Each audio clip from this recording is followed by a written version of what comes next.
सोचिए, अगर कल सुबह आप उठें और दुनिया के सारे नेटवर्क गायब हो जाए, न कोई फोन, न इंटरनेट, न अखबार, न सरकार, न धर्म, न व्यापार, क्या इंसान फिर भी इंसान रह पाएगा या हम वापस पत्थर युग में चले जाएंगे? असल में इंसान की सबसे बड़ी ताकत उसके हथियार या ताकतवर मांसपेशियां नहीं थी, बल्कि वो अदृश्य जाल थे, नेटवर्क, जिनसे हम एक दूसरे से जुड़े। पत्थर युग के शिकारी से लेकर आर्टिफिशियल इंटेलिजेंस के युग तक, हर क्रांति, हर साम्राज्य, हर धर्म और हर तकनीक की नींव इन नेटवर्क्स पर टिकी है। यही है नेक्सस की कहानी, इंसान और जानकारी के उस अदृश्य धागे की, जो हमें समय, सभ्यता और भविष्य से जोड़ता है। चैप्टर 1, जानकारी के धागे, दी फर्स्ट ह्यूमन नेटवर्क्स। मानव सभ्यता की कहानी की शुरुआत होती है पत्थर युग से। सोचिए, लाखों साल पहले जब न इंटरनेट था, न किताबें, न कोई सरकार, तब इंसान कैसे जिंदा रहा? उस समय सबसे बड़ी चुनौती थी जीवित रहना। जंगलों में खतरनाक जानवर थे, मौसम का कहर था और भूख से जूझना रोज की समस्या। अगर इंसान अकेला होता तो शायद कभी बच नहीं पाता, लेकिन उसने एक रहस्य खोज लिया, साथ मिलकर जीने का। इंसानों ने छोटे छोटे समूह बनाए, शिकार के समय इशारों से बात करते, खतरों की चेतावनी आवाजों से देते और आग के पास बैठकर कहानियां सुनाते। यहीं से शुरू हुआ पहला नेटवर्क। ये नेटवर्क किसी तार या मशीन से नहीं बना था, ये बना था भरोसे, भाषा और आपसी समझ से। इसी ने इंसान को बाकी जीवों से अलग कर दिया, क्योंकि शेर ताकतवर था, हाथी विशाल था, लेकिन उनमें आपसी सहयोग का वो तंत्र नहीं था जो इंसानों में था। धीरे धीरे इंसानों ने शिकार की रणनीतियां साझा करना शुरू किया। किस दिशा में जानवर मिल सकते हैं, कौन सी जगह सुरक्षित है, कौन सी जड़ी बूटी खाने योग्य है, ये सब ज्ञान उन्होंने आपस में बांटना शुरू किया। और यही था पहला इंफॉर्मेशन नेटवर्क। सोचिए, अगर एक आदिवासी ने नई तकनीक खोजी, जैसे पत्थर को घिसकर तेज धार वाला औजार बनाना, और उसने ये ज्ञान दूसरों को दे दिया, तो उसका छोटा सा ज्ञान पूरे समूह की ताकत बन गया। यानी ज्ञान साझा करने से पूरी जाति मजबूत हुई। यही वजह है कि इंसान धीरे धीरे जंगल का राजा बना, न कि ताकत की वजह से, बल्कि नेटवर्क की वजह से। तो इस पहले अध्याय से हमें एक गहरी सीख मिलती है। सभ्यता की नींव ताकत या दौलत पर नहीं, बल्कि नेटवर्क पर रखी गई है। नेटवर्क ही हमें आगे बढ़ाते हैं और यही हमारी असली पहचान है। लेकिन सवाल ये है, क्या ये नेटवर्क हमेशा हमारे लिए वरदान रहे हैं या कभी कभी ये अभिशाप भी बन गए? यही रहस्य हम अगले अध्याय में जानेंगे। चैप्टर 2, लेखन और साम्राज्य का उदय। अब जरा आगे बढ़ते हैं। कल्पना कीजिए, जब इंसान शिकारियों के छोटे छोटे समूहों से आगे बढ़कर हजारों लोगों की बस्तियों में रहने लगा। अब समस्या अलग थी। इतने बड़े समाज को कौन संभालेगा? कैसे पता चलेगा किसके पास कितना अनाज है, किसे कितना कर देना है, कौन किसका सैनिक है? यहीं से इंसान ने एक अद्भुत खोज की, लेखन, राइटिंग। शुरुआत में लेखन कोई कहानी लिखने के लिए नहीं, बल्कि हिसाब रखने के लिए बना। मेसोपोटामिया की मिट्टी की तख्तियों पर अनाज और व्यापार के निशान बनाए जाते थे। ये था दुनिया का पहला डेटा रिकॉर्ड। लेकिन सोचिए, जब डेटा लिखा जाने लगा तो उसने समाज को कैसे बदल दिया? अब राजा और व्यापारी अपने राज्य का पूरा खाता रख सकते थे। अब कानून बनाए जा सकते थे और उन्हें सब तक पहुंचाया जा सकता था। अब किसी एक व्यक्ति की याददाश्त पर सभ्यता निर्भर नहीं थी, बल्कि जानकारी पत्थर और कागज पर सुरक्षित हो गई। यहीं से जन्म लिया साम्राज्य, एम्पायर ने, क्योंकि बिना लेखन हजारों लाखों लोगों पर राज करना असंभव था। सोचिए, मिस्र के पिरामिड केवल इसलिए बने क्योंकि मजदूरों, पत्थरों और खाने पीने की जानकारी का विशाल नेटवर्क मौजूद था। बिना लेखन के ये संगठन संभव ही नहीं था। लेखन ने न केवल साम्राज्यों को, बल्कि धर्मों को भी ताकत दी।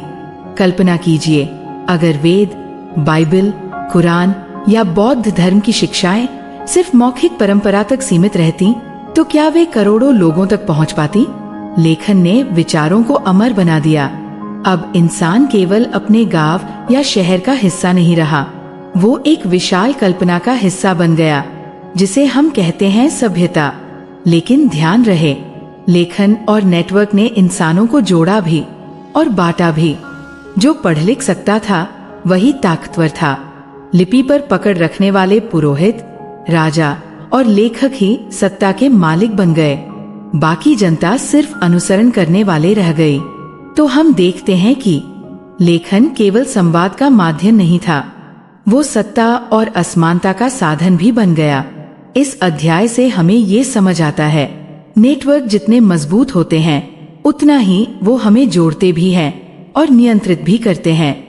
यही कारण है कि सभ्यता आगे तो बढ़ी, लेकिन सबके लिए बराबरी से नहीं। अब सवाल उठता है, जब व्यापार और ज्ञान इन लिखित नेटवर्क्स में बहने लगा तो दुनिया के अलग अलग हिस्से कैसे जुड़ गए? कैसे एक जगह की जानकारी हजारों किलोमीटर दूर तक पहुंचने लगी? इस रहस्य की खोज हम करेंगे अगले अध्याय में। अब आपकी ऑडियो बुक का चैप्टर 3, व्यापार और ज्ञान का प्रसार, ट्रेड नॉलेज नेटवर्क्स। अब जरा कल्पना कीजिए, हजारों साल पहले जब न जहाज थे, न हवाई जहाज, न इंटरनेट, फिर भी मिस्र, भारत, चीन और रोम जैसी सभ्यताएं एक दूसरे से जुड़ी हुई थी। कैसे? व्यापार और ज्ञान के नेटवर्क से। इंसान को सिर्फ खाना और सुरक्षा नहीं चाहिए था, उसे चाहिए था नए सामान, नई तकनीक और नए विचार। और यही लालसा उसे अपने गांव, शहर और साम्राज्य से बाहर ले गई। रेशम मार्ग, सिल्क रोड इसका सबसे बड़ा उदाहरण है। ये सड़क हजारों किलोमीटर तक फैली थी, चीन से लेकर यूरोप तक। चीन का रेशम, भारत के मसाले, अरब की खुशबू और रोम के सिक्के सब इस मार्ग से गुजरते थे।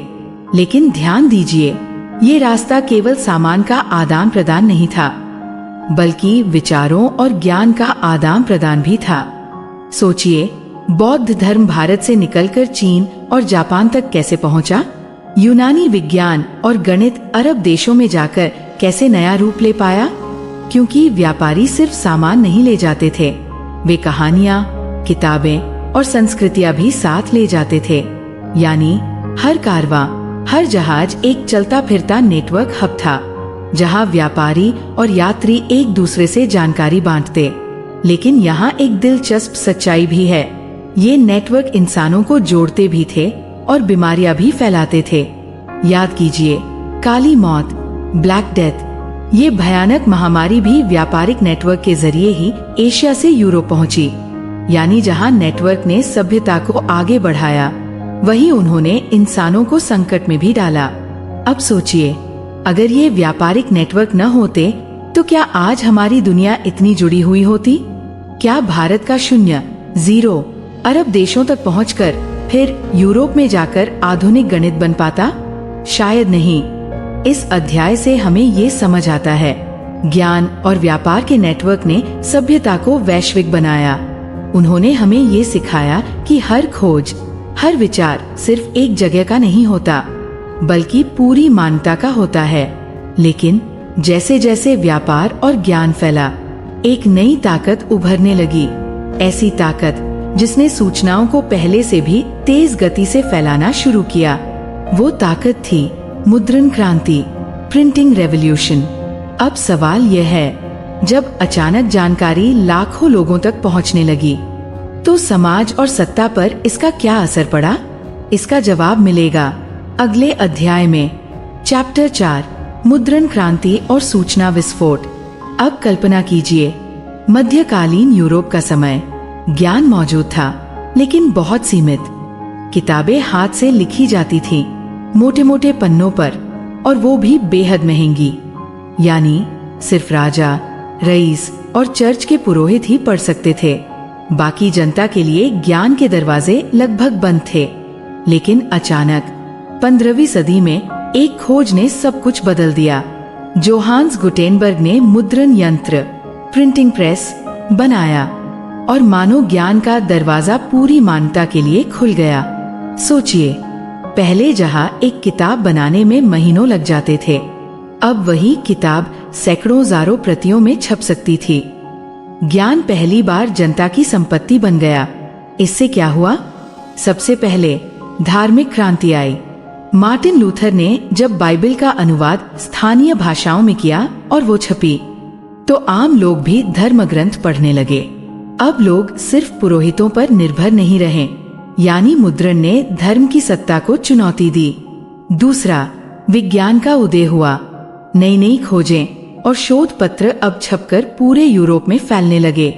एक वैज्ञानिक का प्रयोग अब हजारों किलोमीटर दूर दूसरे वैज्ञानिक तक पहुंच सकता था।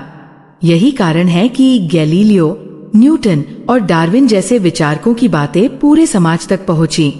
तीसरा, क्रांतियां आई, क्योंकि अब विचार, नारे और घोषणाएं आम जनता तक पहुंचने लगे। अमेरिकी स्वतंत्रता संग्राम और फ्रांसीसी क्रांति दोनों में मुद्रण की बड़ी भूमिका थी। लेकिन जरा सोचिए, जिस तरह आज सोशल मीडिया पर अफवाहें और फेक न्यूज फैलती है, वैसे ही उस समय भी मुद्रण ने सिर्फ ज्ञान ही नहीं बल्कि झूठ और प्रोपेगेंडा भी फैलाया। यानी हर सूचना क्रांति अपने साथ रोशनी और अंधेरा दोनों लेकर आती है। तो इस अध्याय से हमें ये समझ आता है, प्रिंटिंग प्रेस ने दुनिया को सूचना का महासागर बना दिया।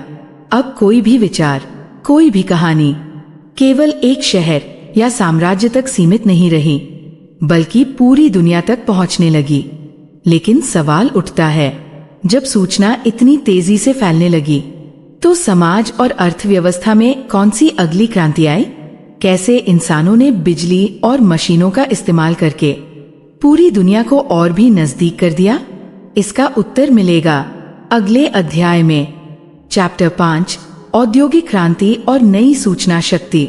अब कहानी पहुंचती है 18वीं और 19वीं सदी में, जब इंसान ने सिर्फ विचारों और किताबों तक सीमित नेटवर्क नहीं बनाए, बल्कि मशीनों और बिजली के सहारे पूरी दुनिया को जोड़ दिया।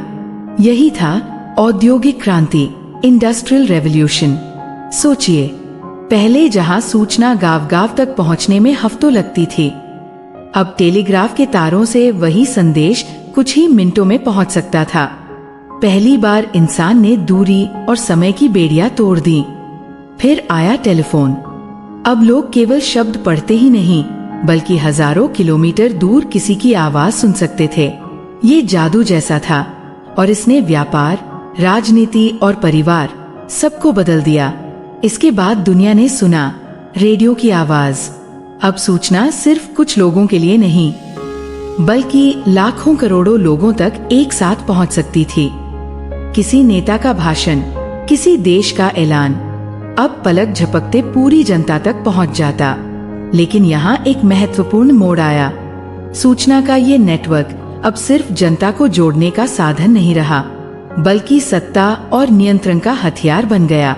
सोचिए, ब्रिटिश साम्राज्य इतना बड़ा कैसे बना?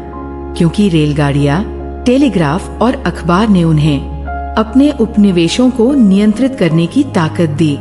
दूसरे विश्व युद्ध में हिटलर और चर्चिल जैसे नेता रेडियो का इस्तेमाल करके करोड़ों दिमागों को प्रभावित कर रहे थे। यानी औद्योगिक क्रांति ने सूचना को गति दी, लेकिन साथ ही इसे शक्ति में बदल दिया। अब सूचना केवल ज्ञान नहीं रही, वो राजनीति, युद्ध और अर्थव्यवस्था का सबसे बड़ा हथियार बन चुकी थी। लेकिन कहानी यही खत्म नहीं होती, क्योंकि 20वीं सदी के अंत में एक और अद्भुत नेटवर्क जन्म ले चुका था, जो केवल आवाज या रेडियो तरंगों तक सीमित नहीं था, बल्कि अरबों डेटा, संदेश और विचारों को जोड़ सकता था। वो था डिजिटल नेटवर्क। तो अगला सवाल ये है, जब कंप्यूटर और इंटरनेट ने अपनी शक्ति दिखाई, तो उन्होंने इंसान की जिंदगी को कैसे बदल दिया और कैसे उन्होंने भविष्य के लिए नई संभावनाएं और नए खतरे पैदा किए? इसका उत्तर मिलेगा अगले अध्याय में। चैप्टर 6, डिजिटल नेटवर्क की शुरुआत। अब कहानी पहुंचती है 20वीं सदी के उत्तरार्ध में, जब इंसान ने एक ऐसा नेटवर्क बनाया जो टेलीग्राफ या टेलीफोन से कहीं अधिक शक्तिशाली था। ये था डिजिटल नेटवर्क, यानी कंप्यूटर और इंटरनेट की दुनिया। सोचिए, पहले सूचना पत्थर पर लिखी जाती थी, फिर किताबों और रेडियो में बहती थी, लेकिन अब वो बिट्स और बाइट्स में बदल गई। सूचना अब कागज या तारों में नहीं, बल्कि अदृश्य डिजिटल तरंगों में बहने लगी। 1960 और 70 के दशक में अमेरिका में शुरू हुआ अर्पनेट। ये एक प्रयोग था कंप्यूटरों को आपस में जोड़ने का, लेकिन धीरे धीरे यही प्रयोग पूरी दुनिया का इंटरनेट बन गया। सोचिए इसने क्या किया। अब ज्ञान किसी पुस्तकालय में बंद नहीं था, बल्कि हर व्यक्ति के हाथों में पहुंच गया। पहली बार इंसान ने ऐसा नेटवर्क बनाया जहां अरबों लोग एक ही समय पर जुड़े रह सकते थे। फिर आया ईमेल, जिसने पत्र लिखने और डाक की परंपरा बदल दी। फिर आया वेब www, जिसने इंटरनेट को तस्वीरों, लेखों और विचारों का महासागर बना दिया। और फिर आया सोशल मीडिया, जिसने हर इंसान को न केवल पाठक बनाया, बल्कि खुद एक प्रकाशक, पब्लिशर बना दिया। लेकिन ध्यान दीजिए, डिजिटल नेटवर्क ने केवल सुविधा नहीं दी, उसने शक्ति का संतुलन भी बदल दिया। पहले सूचना पर सरकारों और साम्राज्यों का नियंत्रण था। अब वो टेक कंपनियों जैसे गूगल, फेसबुक, ट्विटर के हाथों में आने लगी। यानी सत्ता का एक नया चेहरा सामने आया। इसके साथ ही एक और संकट पैदा हुआ, सूचना की बाढ़। इतनी जानकारी कि इंसान समझ ही न पाए किस पर भरोसा करें और किसे नजरअंदाज करें। सच और झूठ, तथ्य और अफवाह सब एक ही स्क्रीन पर तैरने लगे। लेकिन यही डिजिटल नेटवर्क इंसान की सबसे बड़ी ताकत भी बना। सोचिए, अरब स्प्रिंग जैसे आंदोलन कैसे उठे? कैसे एक ट्वीट पूरी दुनिया में भूचाल ला सकता है? कैसे एक वीडियो कुछ घंटों में करोड़ों लोगों तक पहुंच जाता है? इस अध्याय से हमें समझ आता है, डिजिटल नेटवर्क ने इंसान को सुपर कनेक्टेड बना दिया। अब हम सिर्फ सूचना के उपभोक्ता नहीं रहे, बल्कि सूचना के निर्माता भी बन गए। लेकिन सवाल है, जब इंसान और मशीनें इतनी गहराई से जुड़ जाएंगी, तो अगला कदम क्या होगा? क्या कृत्रिम बुद्धिमत्ता, आर्टिफिशियल इंटेलिजेंस हमारे नेटवर्क को और मजबूत करेगी, या वो हमें अपने जाल में बांध लेगी? इसका रहस्य हम जानेंगे अगले अध्याय में। बहुत अच्छा, अब हम पहुंचते हैं आपकी ऑडियो बुक के सबसे रोमांचक हिस्से पर। चैप्टर 7, एआई और भविष्य की दुनिया, एआई दी फ्यूचर नेटवर्क्स। कहानी अब पहुंच चुकी है वर्तमान और भविष्य के उस मोड़ पर, जहां इंसान और मशीन के बीच की सीमाएं धीरे धीरे धुंधली हो रही है। ये युग है आर्टिफिशियल इंटेलिजेंस यानी कृत्रिम बुद्धिमत्ता का। सोचिए, जहां पहले नेटवर्क केवल इंसानों को जोड़ते थे, अब वही नेटवर्क इंसानों और मशीनों को एक साथ बांध रहे हैं। गूगल पर आपका हर खोज, फेसबुक पर आपकी हर पसंद और अमेज़न पर आपका हर चुनाव, सब एक विशाल डेटा नेटवर्क में बदल रहा है। और यही डेटा अब एआई को शक्ति दे रहा है। एआई कोई साधारण मशीन नहीं, ये सीखती है, सोचती है और कई बार इंसान से भी बेहतर निर्णय ले लेती है। उदाहरण के लिए, एआई आपकी आवाज पहचान सकती है, आपके चेहरे के हाव भाव पढ़ सकती है, यहाँ तक कि आपके मन की इच्छाओं का अनुमान भी लगा सकती है। यानी इंसान और मशीन अब केवल साथी नहीं रहे, बल्कि एक दूसरे के प्रतिबिंब बनते जा रहे हैं। लेकिन सवाल ये है, क्या ये नेटवर्क इंसान को आजाद करेंगे या इंसान को कैद कर देंगे? सोचिए, एआई डॉक्टर से भी तेज बीमारी का पता लगा सकता है। एआई गाड़ियों को बिना चालक के चला सकता है। एआई युद्धों में रणनीतियां बना सकता है। यानी नेटवर्क हमें असीमित संभावनाएं दे रहे हैं। लेकिन दूसरी तरफ, अगर यही नेटवर्क हैक हो जाए, अगर वही मशीनें जिन्हें हमने बनाया है हमें नियंत्रित करने लगे, तो क्या इंसान अपनी आजादी खो देगा? आज सूचना शक्ति है, लेकिन कल शायद डेटा ही भगवान बन जाए। जो भी डेटा पर नियंत्रण करेगा, वही इंसानों, मशीनों और सभ्यताओं पर राज करेगा। इस अध्याय से हमें गहरी सीख मिलती है। भविष्य के नेटवर्क केवल तकनीक का सवाल नहीं होंगे, बल्कि नैतिकता और मानवता का भी सवाल होंगे। हमें तय करना होगा, क्या हम नेटवर्क को नियंत्रित करेंगे या नेटवर्क हमें नियंत्रित करेंगे? तो अब सवाल ये है, इतिहास से लेकर भविष्य तक की इस यात्रा में हमने क्या सीखा? नेटवर्क ने हमें कैसे आकार दिया और आगे हमें कहाँ ले जा सकते हैं? इसी अंतिम पड़ाव पर हम पहुँचेंगे निष्कर्ष में। चैप्टर 8, डिजिटल युग का जाल। कल्पना कीजिए, आप सुबह उठते हैं और आपकी पहली नजर आपके मोबाइल स्क्रीन पर जाती है। एक छोटा सा डिवाइस, लेकिन इसमें आपकी पूरी दुनिया कैद है। आपकी यादें, आपके रिश्ते, आपके काम, आपके सपने। लेकिन जरा ठहरिए, सवाल ये है कि असल मालिक कौन है? आप या वो नेटवर्क्स जो इस जानकारी को नियंत्रित कर रहे हैं? चैप्टर 8 हमें ले जाता है डिजिटल नेक्सस की तरफ, वो दौर जहां इंसान सिर्फ जानकारी नहीं बना रहा बल्कि जानकारी का हिस्सा बन चुका है। गूगल, फेसबुक, इंस्टाग्राम, टिकटॉक, ये महज कंपनियां नहीं, ये वो अदृश्य जाल है जो हमारी सोच, हमारी भावनाओं और हमारे फैसलों को धीरे धीरे शेप कर रहे हैं।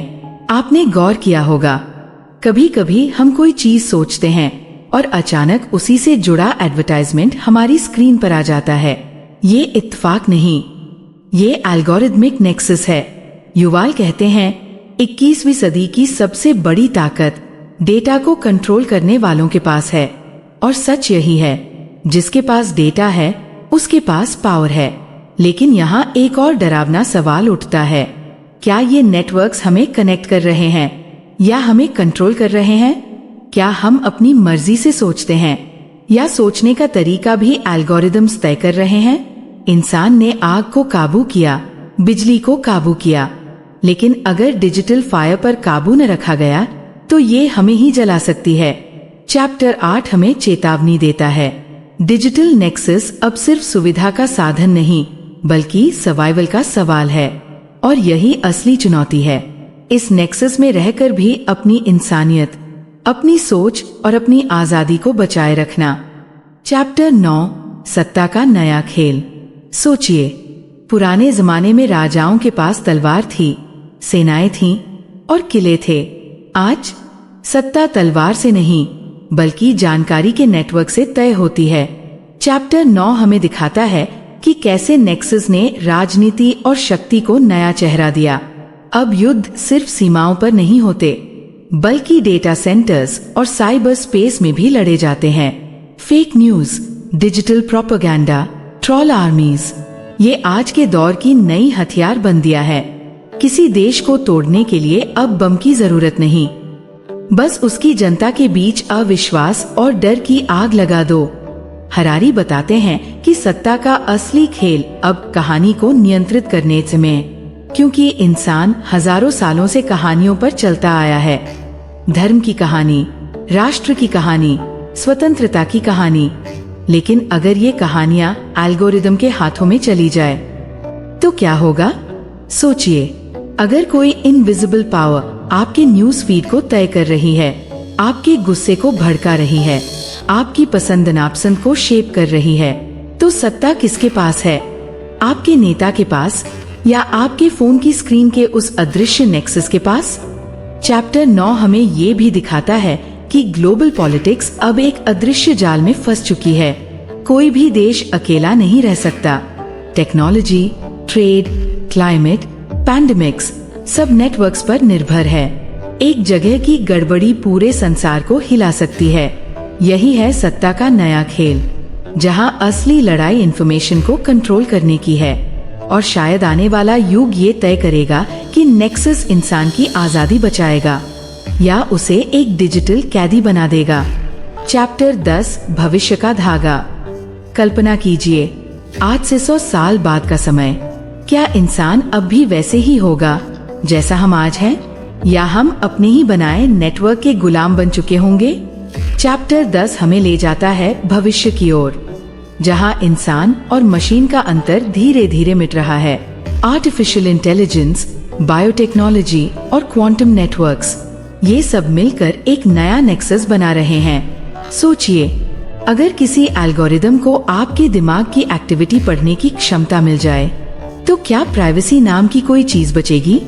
अगर मशीन आपके शरीर की बीमारी को आने से पहले पहचान ले, तो क्या डॉक्टर की जरूरत रहेगी? अगर नेटवर्क ये तय करने लगे कि आपके लिए कौन सा पार्टनर सही है, तो क्या प्यार भी एल्गोरिदम की कैद में आ जाएगा? युवाल हमें चेतावनी देते हैं, भविष्य की असली लड़ाई इंसान और मशीन के बीच नहीं होगी, बल्कि इंसान की अपनी आजादी और उसके बनाए नेक्सस के बीच होगी। भविष्य के इस धागे में दो शक्लें हैं। एक तरफ उम्मीद है, जहां नेटवर्क्स हमें बीमारी, भूखमरी और युद्ध से बचा सकते हैं। दूसरी तरफ खतरा है, जहां यही नेटवर्क्स इंसान को एक डेटा प्रोडक्ट बना देंगे, जहां हमारी पहचान, हमारी सोच और हमारी आत्मा तक एल्गोरिदम्स के हिसाब से ढल जाएगी। लेकिन कहानी यही खत्म नहीं होती। हरारी हमें आखिरी सवाल के साथ छोड़ते हैं, क्या हम अपने बनाए नेक्सस के मालिक बनेंगे या उसके कैदी? ये फैसला हमारे हाथ में है। भविष्य का धागा अभी टूटा नहीं है, बस हमें तय करना है, इसे आजादी की ओर बुनना है या गुलामी की ओर। दोस्तों, नेक्सस की इस यात्रा में हमने जाना कि इंसान को जोड़ने वाला असली धागा सिर्फ तकनीक या कहानी नहीं, बल्कि जिज्ञासा है, जानने और समझने की प्यास। अगर इस कहानी ने आपके दिल को छुआ है, अगर इसने आपको सोचने पर मजबूर किया है, तो मैं आपसे एक छोटी सी गुजारिश करता हूँ, इस चैनल को सब्सक्राइब कर लीजिए। आपका एक क्लिक हमारे लिए सिर्फ एक नंबर नहीं, बल्कि हमारे बीच बनने वाला एक नया नेक्सस है, एक ऐसा धागा जो हमें बार बार मिलवाएगा, नई कहानियों, नई किताबों और नई सोच के साथ। तो आइए इस सफर में हम साथ चलें, क्योंकि असली ताकत अकेले सुनने में नहीं, बल्कि मिलकर सीखने और बदलने में है। सब्सक्राइब कीजिए और मिलते हैं अगली कहानी में।